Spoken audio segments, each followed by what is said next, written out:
Hay personas que le tienen miedo a la muerte, pero también hay personas que le tienen miedo al olvido. No al olvido de sí mismos, sino el miedo a olvidar fechas, olores, nombres, sensaciones de un otro. Es decir, el miedo profundamente humano a olvidar a alguien a quien amamos. Ya sea la voz de mamá, de papá, la risa de una pareja, el olor de una mascota, el modo en que alguien decía nuestros nombres.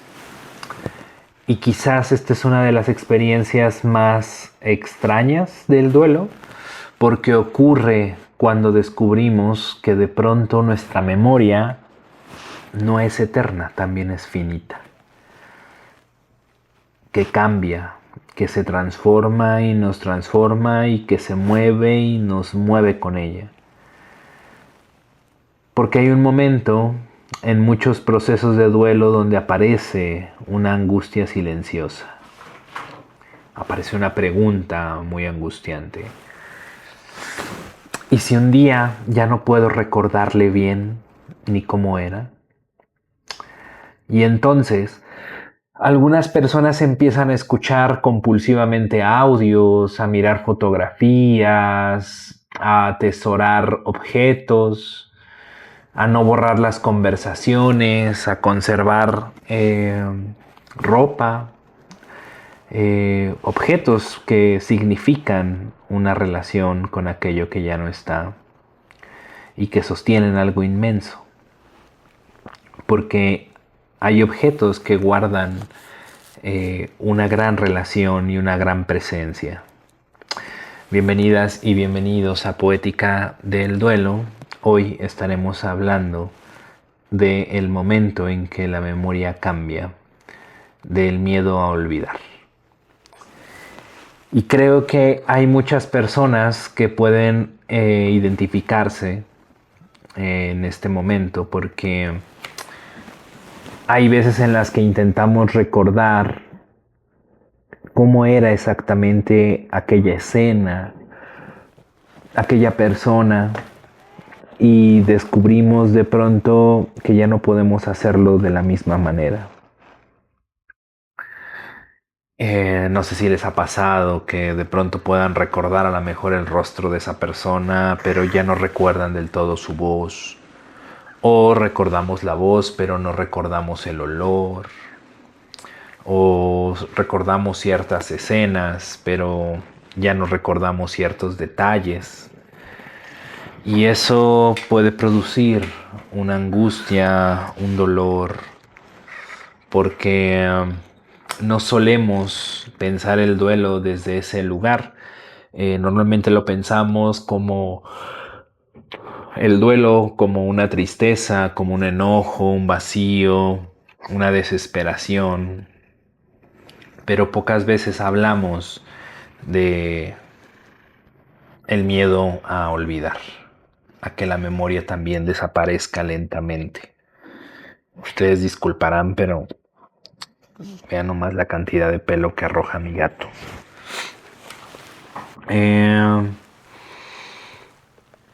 El tiempo pareciese de pronto que no solamente se lleva a las personas, sino también se puede llevar las huellas que dejaron esas personas a través del olvido. Y creo que aparece algo muy duro porque muchas personas sienten culpa cuando empiezan a olvidar ciertos detalles del vínculo que tenían o de la persona. Como si de pronto olvidar fuera una forma de abandono. Y de pronto aparecen frases como si dejo de sufrir, estoy dejando de amar o de recordar a esa persona. O quién voy a ser si de pronto ya no me acuerdo de ti. Y esto ocurre en muchos procesos de duelo porque el dolor comienza a mezclarse con la fidelidad que podemos tenerle a nuestros muertos o a lo perdido. como si sufrir fuera una manera de seguir siendo leal al vínculo. Y entonces reorganizar nuestra vida fuera confuso porque tenemos que reorganizarla sin esa persona o sin aquello que perdimos. Porque hay personas que comienzan a sentirse mejor y eso les puede producir angustia. En el consultorio de pronto pueden decir, hoy yo ya no lloré, me reí, me la pasé muy bien, pude disfrutar. Hoy no pensé tanto en esa persona o en lo que perdí, y a veces, lejos de sentirse aliviadas, se sienten culpables porque en el fondo creo que emerge una pregunta que tiene que ver con ¿y si el dolor disminuye, también disminuye el amor? Y creo esto es pues que es muy importante porque muchas personas no sostienen el sufrimiento solamente porque no puedan salir de él, sino porque el sufrimiento se convierte como en un indicador de que seguimos conectadas o conectados con aquella persona. Se convierte en un indicador de amor. Eh, Permíteme, deje que se aviente mi gata para que no vaya a interrumpir la conexión. Voy a poner esto por acá. Repito, muchas personas no sostienen a veces el sufrimiento solamente porque no puedan salir de él, sino porque el sufrimiento se convierte en una especie de indicador o una prueba de amor. Como si de pronto dijéramos, si me sigue doliendo, esa persona sigue existiendo, sigue estando en mí. Entonces el dolor se vuelve como una forma de presencia. A veces las personas dicen no quiero olvidar, pero pues muchas veces lo que realmente quieren decir es no quiero perder ese vínculo. Porque el duelo no solamente duele por la ausencia física, sino duele porque amenaza la continuidad de la relación. Y entonces aparecen gestos profundamente humanos. A ver, espérenme tantito porque estos andan muy encimosos. Espérenme. A ver, muévense aquí. A ver, ya. Ajá. Yo creo que voy a tener que moverlos. Perdonen ustedes, pero si no, no se van a mover estos muchachones y van a estar interrumpiendo a cada ratito. Les decía que pues porque en el duelo no solamente duele la ausencia física, sino duele porque amenaza la continuidad de la relación. Entonces aparecen gestos muy humanos donde podemos empezar a escuchar audios, ver videos, fotos, conservar números telefónicos, abrir conversaciones, mirar cartas. Y creo que muchas veces el entorno juzga eso rápidamente, como si no lo superáramos o como si no estuviéramos haciendo realmente algo con esa ausencia. Pero creo que por ello necesitamos ver esto de otra manera, porque no todo intento de conservar un objeto es negación, o conservar algo, un audio, es negar la pérdida, sino lo que estamos buscando es justo nuevas formas de existir al amor que siento. Entonces, pues las personas o lo que perdimos no desaparece de golpe. Por ejemplo, Derrida tiene algo profundamente conmovedor, ya lo he citado en algunos otros episodios, porque él dice que toda relación humana contiene ya la experiencia de duelo, en tanto que amar a alguien implica aceptar que algún día no estará o ya no va a poder subsistir ese amor. y que pues, también incluso nosotros podríamos faltar, ¿no? Entonces, creo que eso nos ayuda a cuestionar la idea de pronto de cerrar los vínculos y más bien nos produce otra sensación, otra manera de estar abiertos, ¿no? De estar conectados. Y creo que eso transforma muchísimo la manera de mirar el duelo, porque entonces el objeto, más bien el objetivo, ya no sería dejar atrás al otro, sino aprender cómo continuar la relación con ese otro que ya no está. Y quizás ahí el miedo a olvidar se vuelve comprensible, porque olvidar no se siente solamente como perder la memoria, sino se siente perder el vínculo mismo con lo ausente. A veces quisiéramos que la memoria fuese como un museo, porque la memoria creo que nos permite creer que podemos mantener las cosas intactas y perfectas como lo eran antes y se quedaran ahí en nuestra memoria, pero no funciona así porque la memoria cambia, la memoria transforma, edita, reconstruye, borra, ¿no? Todo lo que hemos vivido, los recuerdos.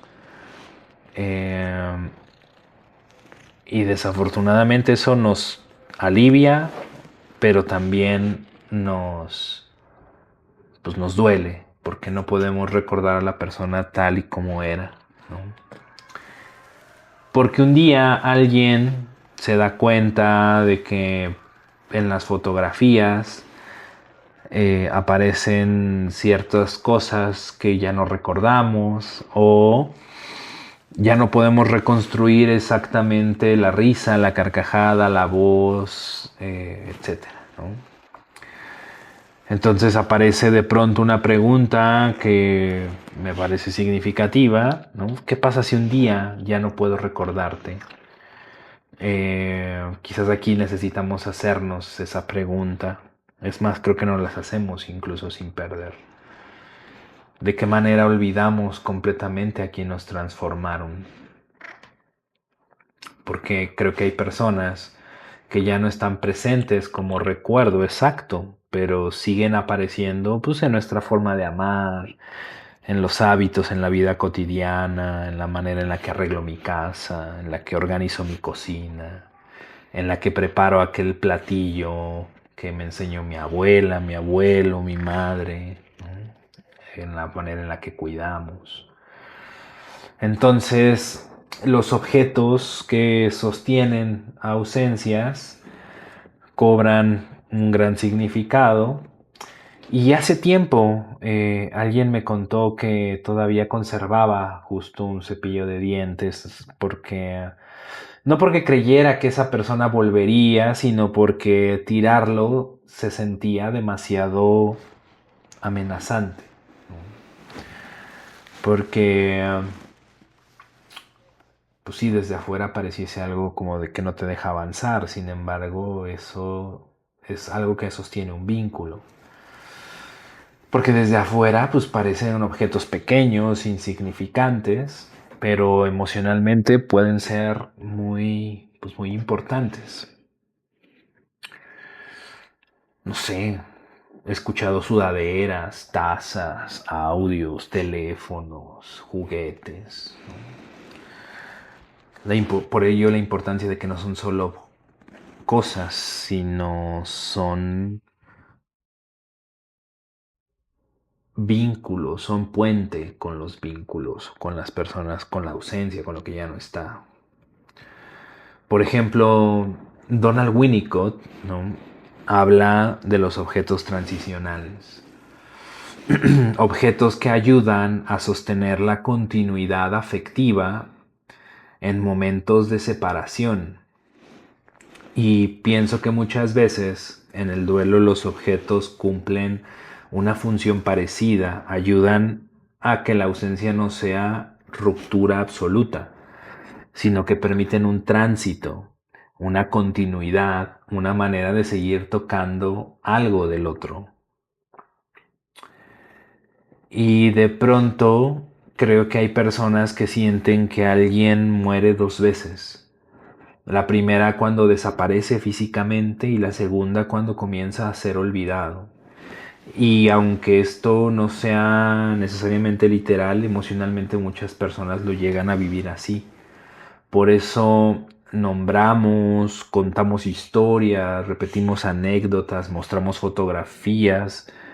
Por eso decimos a él le gustaba esta canción, ella hacía esto, él decía tal frase.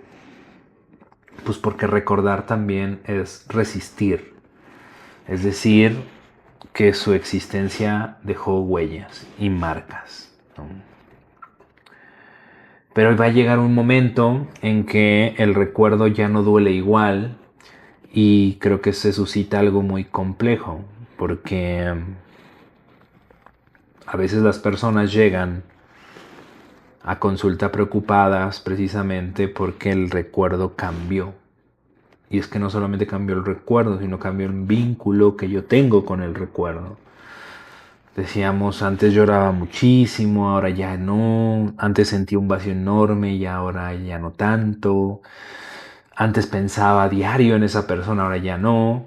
Y creen que eso significa que dejaron de amar.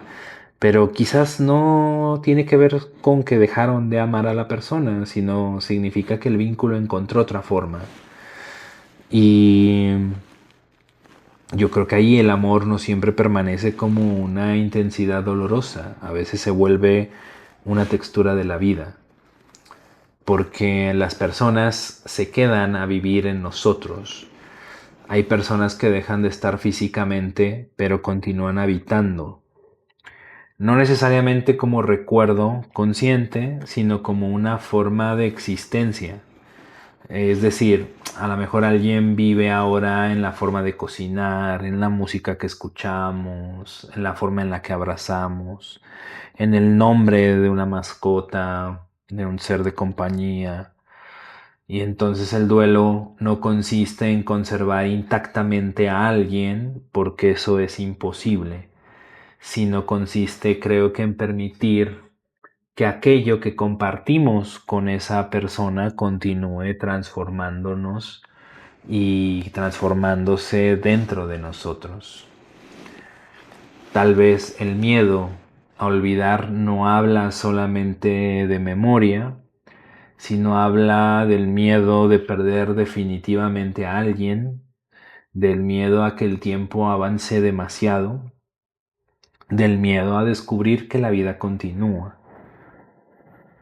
Pero quizá creo que las personas que realmente nos tocaron no permanecen únicamente en lo que recordamos de ellas, permanecen en aquello en lo que nos convirtieron. Y quizá por eso algunas ausencias nunca desaparecen del todo, porque incluso después de irse, continúan viviendo en nuestra manera de habitar el mundo. Hoy dejamos hasta acá. Espero que te haya quedado alguna pregunta, alguna reflexión sobre esto. Seguiré conversando sobre el tema de olvidar, porque creo que el tema de la memoria es algo muy complejo y significativo, sobre todo cuando hablamos de duelo. Sígueme en mis redes sociales, poética-del duelo, y continuemos conversando. Si tienes alguna pregunta, algo en particular, puedes dejarlo ahí en los comentarios, si te va gustando, si crees que deba de cambiar algo. Pero bueno, hoy llegamos hasta acá y muchísimas gracias por seguirme y compartirlo. Hasta luego.